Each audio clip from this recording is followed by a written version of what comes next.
கர்த்தருடைய வார்த்தைக்கு கடந்து செல்வதற்கு முன்பாக ஜெபிப்போம். ஹல்லேலூயா. ஸ்தோத்திரிக்கிறேன் ஆண்டவரே. எங்கள் அன்பின் பரலோக பிதாவே, இந்த ஆசீர்வாதமான வேலை நம்ம நோக்கி பார்க்கிறோம். விசேஷமாக நீர் எங்களோடு பேசும், இந்த வார்த்தையை வெளிப்படுத்தும். ஆவி ஆத்மா சரீரத்திலே பலவீனங்களை நீக்கும்படி உம்முடைய வார்த்தையை வெளிப்படுத்தும். ஆவி ஆத்மா சரீரத்திலே உம்முடைய மனமகிழ்ச்சி உண்டாக்கும்படி உம்முடைய வார்த்தையை எங்கள் மத்தியிலே கடந்து வர பண்ணும். இயேசுவின் நாமத்தில் பிதாவே, ஆமென். கர்த்தருடைய வார்த்தைக்கு நேராக கடந்து சொல்லும். ரோமர்கள் எழுதின நிருபம் 12ஆம் அதிகாரம் 2வது வசனம்.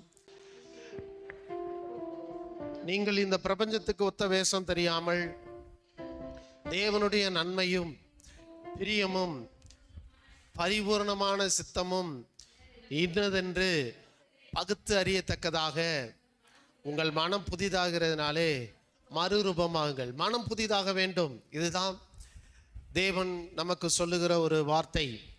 மறுரூபமாக வேண்டும். எப்படி மறுரூபமாகிறது? நிறைய பேர் நினைக்கிறாங்க இயேசு வரும்போது மறுரூபமாகும்னு. அந்த மறுரூபம் வேறங்க. இப்போ உள்ள சரீரத்திலே ஒரு மறுரூபம் வேணும். அது என்னன்னா, மனத்திலே, உங்கள் மனதிலே நீங்கள் புதிதாக வேண்டும். ஹல்லேலூயா.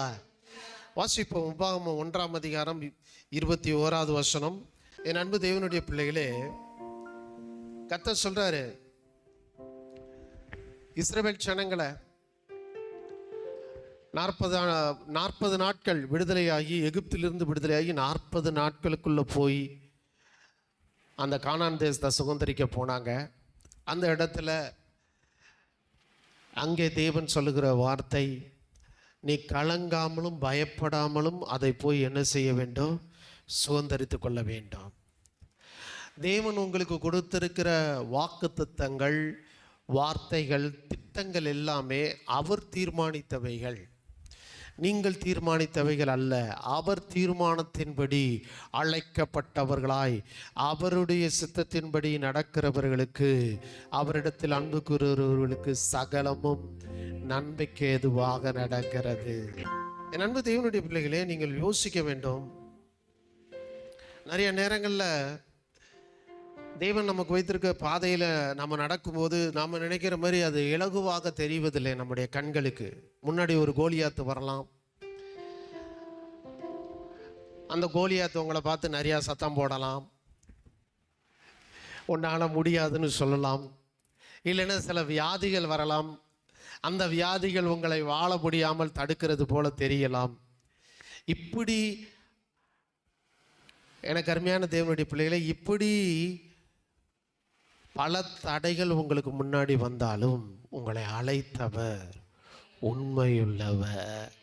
அவர் சொன்னபடியே உங்களுக்கு செய்திடுவார். பயப்படாதிருங்கள். கோலியாத்து கோஷம் விடலாங்க.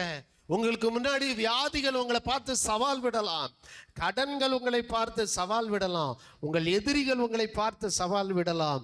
ஆனால் சவால்களை எல்லாம் சமாளிப்பதற்கு திட்டமிடாதீர்கள். சவால்களை தாண்டி உங்களை ஜெயிப்பதற்கு தேவன் திட்டமிட்டிருக்கிறார் என்று யோசித்து தைரியமாயிருங்கள் தேவ பிள்ளைகளே.